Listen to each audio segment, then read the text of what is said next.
बिहार भाजपा के core committee का बैठक दिल्ली में हुआ है। 3 घंटे चले इस मंथन में स्वयं भारतीय जनता पार्टी के पूर्व राष्ट्रीय अध्यक्ष और देश के गृह मंत्री अमित शाह ने बिहार के नेताओं को मजबूती से लड़ने का मंत्र दिया है। नमस्कार, आप देखना शुरू कर चुके हैं गणादेश लाइव और मैं हूं आपके साथ मुकेश सिंह जयतेश।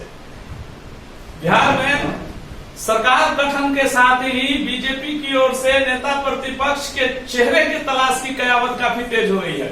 इसको लेकर कल ही दिल्ली में सभी बिहार के जो कोर कमेटी के मेंबर्स हैं, जो बिहार के वरिष्ठ नेता हैं, बिहार बीजेपी के कद्दावर नेता हैं, उनका बुलावा दिल्ली से आया था और कल शाम दिल्ली में गृह मंत्री अमित शाह की अध्यक्षता में 3 घंटे तक बिहार बीजेपी कोर कमेटी के बैठक में मंथन हुआ, चिंतन हुआ, जिसमें बिहार में उपजे इस राजनीतिक हालात से उबरने का मंत्र दिया गया।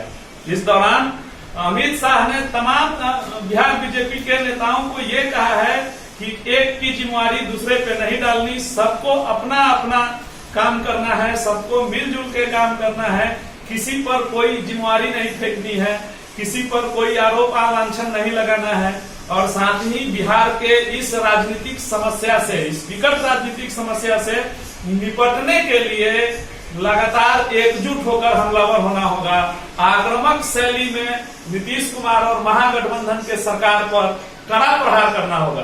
साथ ही अमित शाह ने तमाम बिहार बीजेपी के नेताओं के इस कोर कमेटी के बैठक को संबोधित करते हुए कहा कि बिहार में बीजेपी अपने दम पर चुनाव लड़ेगी, बिहार के सभी सीटों पर मजबूती के साथ चुनाव लड़ेगी और एक बड़ी जीत दर्ज करेगी। इसके लिए सभी नेताओं को एकजुट होकर समवेत सवर में सरकार की योजनाओं को कहीं ना कहीं जनता तक पहुंचाना होगा, सरकार की योजनाओं को धरातल पर उतारना होगा।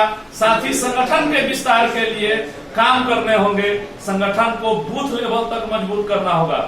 बड़ी खबर इस समय बिहार के राजनीति के लिए, बिहार में जो कोर कमेटी की बैठक है जो दिल्ली में चल रही थी, अमित शाह के उपस्थिति में चल रही थी और अमित शाह ने बिहार बीजेपी के तमाम बड़े नेताओं को बिहार के इस राजनीतिक संकट से लड़ने का मंत्र दिया है और ये कहा है कि इसमें संगठन की मजबूती सबसे अहम है।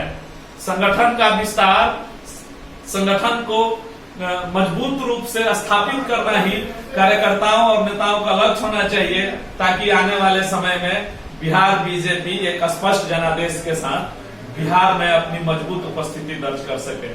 बहरहाल भारतीय जनता पार्टी लगातार अपने नेता प्रतिपक्ष की तलाश में है। हम लगातार आपको इस बात से अपडेट करा रहे हैं। अभी तक कोई भी नाम खुलकर सामने नहीं आया है कि किस नेता को यहाँ बागडोर दी जाएगी। बहरहाल बिहार में कई ऐसे चेहरे हैं जिन पर बीजेपी एक बड़ा दाव खेल सकती है। नित्यानंद राय से लेकर आरके सिंह से लेकर सुशील मोदी भी अब फ्रंट पर आकर खेल रहे हैं।